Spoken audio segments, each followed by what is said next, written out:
Hey Duck fans, Kurt here. Well, this week we're talking with Parris Moore. Now, Parris came to Oregon from Southern California in 2002. He spent 5 years in Eugene, roaming the secondary as both a cornerback and a safety, playing a role in both the secondary rotation and on special teams.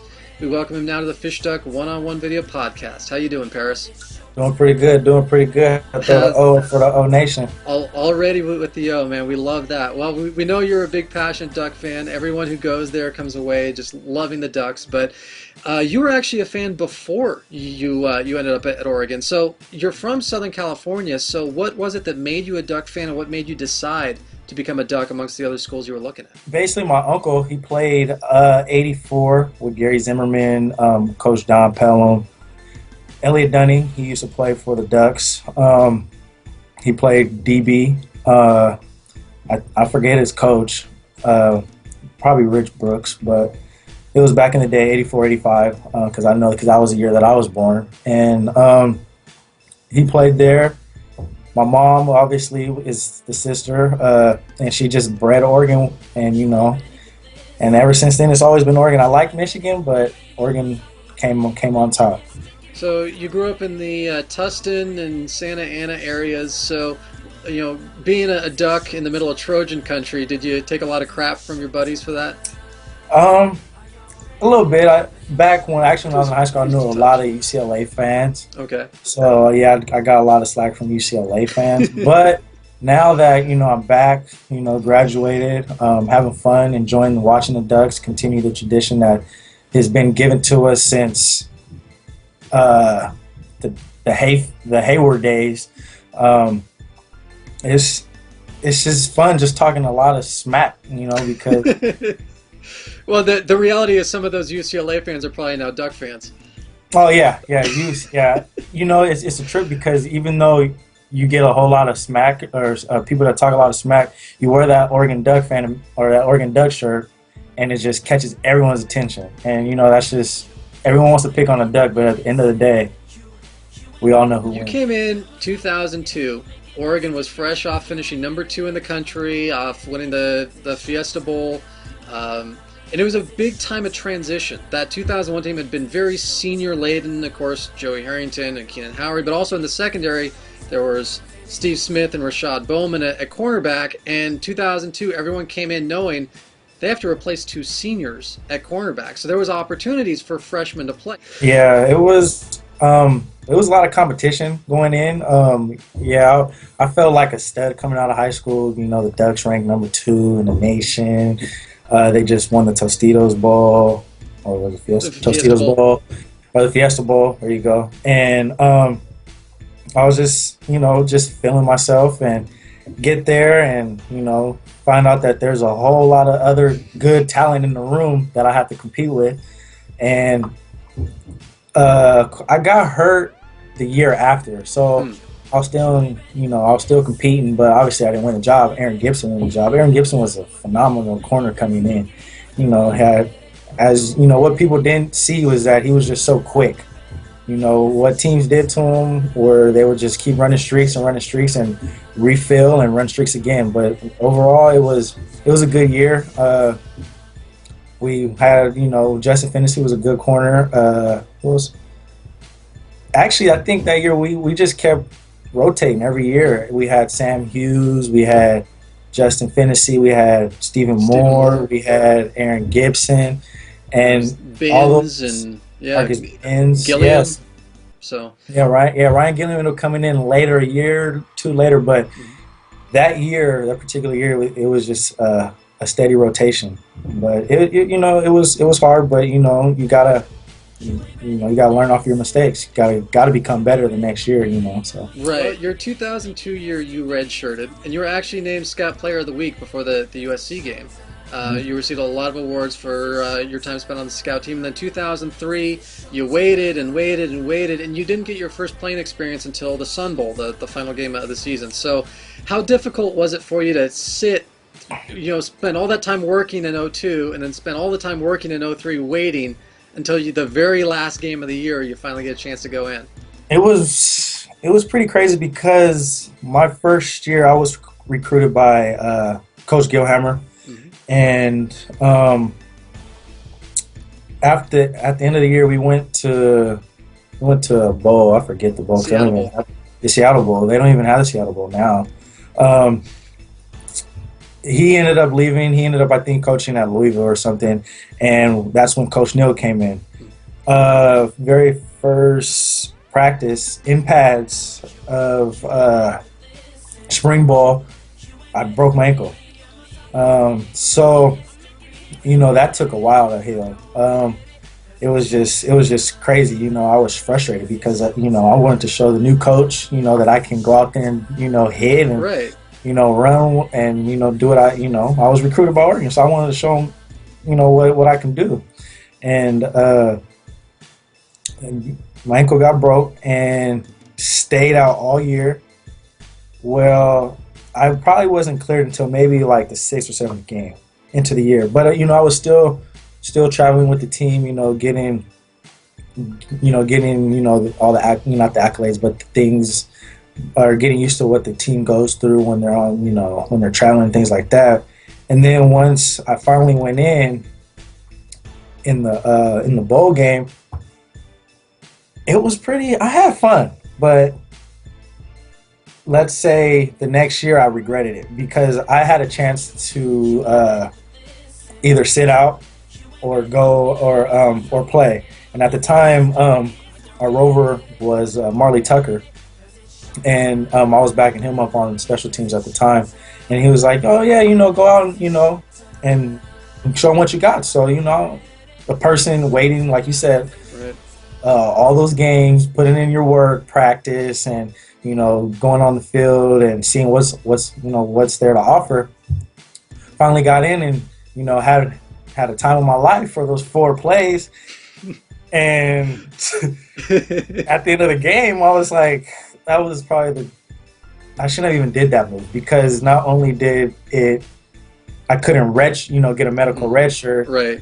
I just lost a big amount of playing time, of exposure and things like that. But I did have fun, but Yeah. it was kind of weird. It was just, I don't know. It was 50-50. It was best of both worlds. Catch 2020.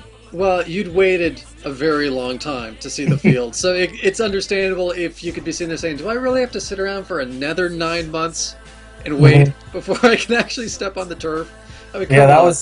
I remember because, okay, I went in there maybe, give or take 5 or 6 plays, but no more than 7, I would say. And all I can think about coming back home was I can't wait to watch myself in the film room on special teams, because I've been wanting to do this forever. But little did I know, a couple years later down the line, it hurt my chances of getting that medical red shirt. But, it's all good. Are there any particular games that stand out to you as a personal favorite memory? Games or individual plays, maybe? Games were, actually, I could say 2 games. The first game, of course, a Michigan game. If anyone's, I think that was what put Oregon on the map since 2002. Yeah. But that game was an awesome game. The second game that comes to mind to me as of right now is the Oklahoma game, where obviously we came back and won.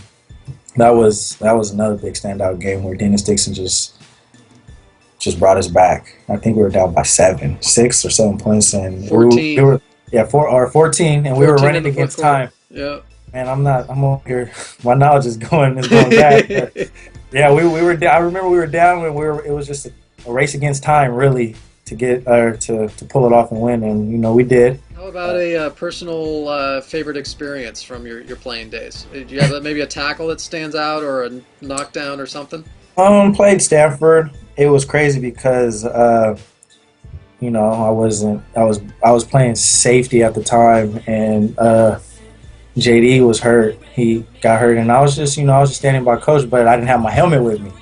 My helmet was somewhere on the sidelines, and they were like, "JD's down," and I was like, "Oh shoot, where's my helmet? Where's my helmet?" And I finally get my helmet, and I'm looking everywhere, and I'm like, "Oh, I don't have a mouthpiece. I don't have a mouthpiece." And I'm one of those precautious players that I always got to have a mouthpiece when I go in every play, just because I feel like it makes me, it used to make me hit harder.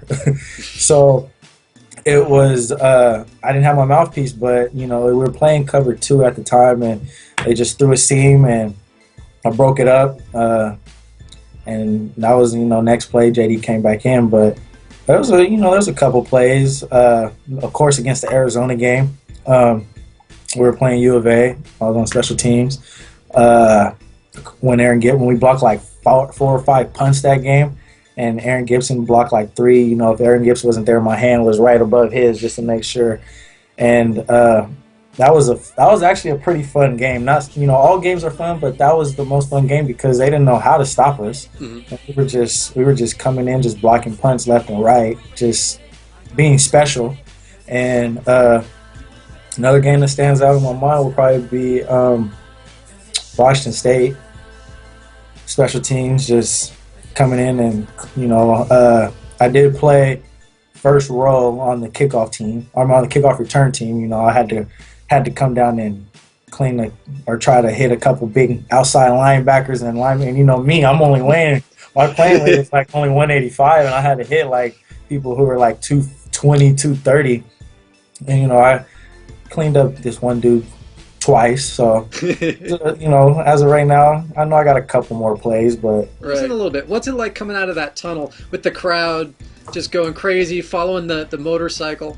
My very first time coming out the tunnel had the same exact feeling as my last time coming out the tunnel. It's just crazy because not only the team has to warm up. So when you're out there warming up, not a lot of the stadium's not filled yet, and right. Autzen has a lot of consecutive sold out games. It's just ridiculous, and you go into the locker room, and when you come out, you're just like, basically it's like watching Rudy. When you watch Rudy, and he comes out of the Notre Dame tunnel and he just stares and just looks at everything, and that's how it is when you're coming out of Autzen Stadium. It's just, but you got to keep running because you will get ran over by someone behind you. It's just like the number one moment that sticks out of my mind that I have to tell you about is when we were playing the Beavers. That's when Oregon started doing the changing of the uniforms, because I think we came out in all green uniforms. Yep. But underneath those uniforms, we had the metal things on the shoulder pads. Yeah. And we went back in the locker room, and everyone thought we were just coming out in our green uniforms. And when we broke out those uniforms, man, that stadium just jolted with energy. It was just, and that was the best one of my best times coming out. Well, that 05 Fog Bowl game that everyone remembers against Oregon State. You mentioned the fact that everyone changed uniforms in the locker room, and certainly it did shock everyone. But the question that's never really been asked is, those uniforms are pretty tight fitting. So, how much of a pain in the butt was it to take the outer uniform off?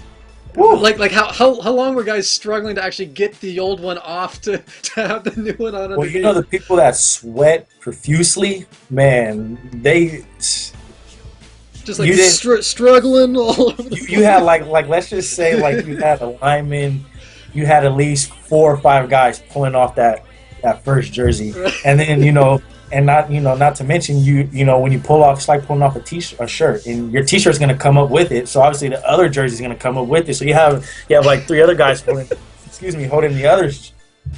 other jersey. It was crazy, but like how long did it take to actually just? How long did it take for the lineman? I could say, like rather than like doing like the pregame prep. The typical pep talk and going over last-minute plans, and instead you're spending how many minutes just trying to rip the jerseys off of everybody? Man, I would say it took us probably a good about 20 minutes. 20 minutes because I remember we had to cut time down on our warm-ups before the games just because the jerseys are so tight, Exactly. What's the thing that you miss most about Eugene that you wish you could find down here in LA? Is there like maybe a favorite food or something you always have to go get?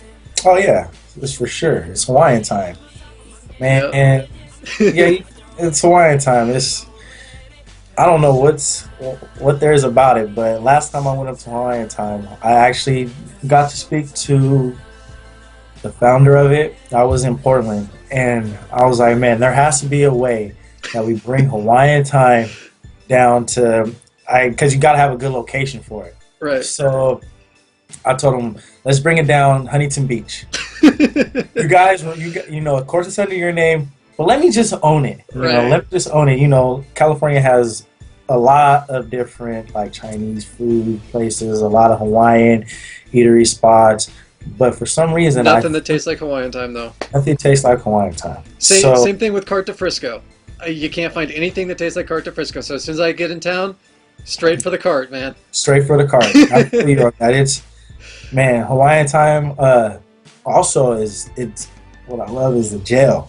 The gel is pretty delicious. You get a lot for your $5. It's not too much you can get out in California for $5.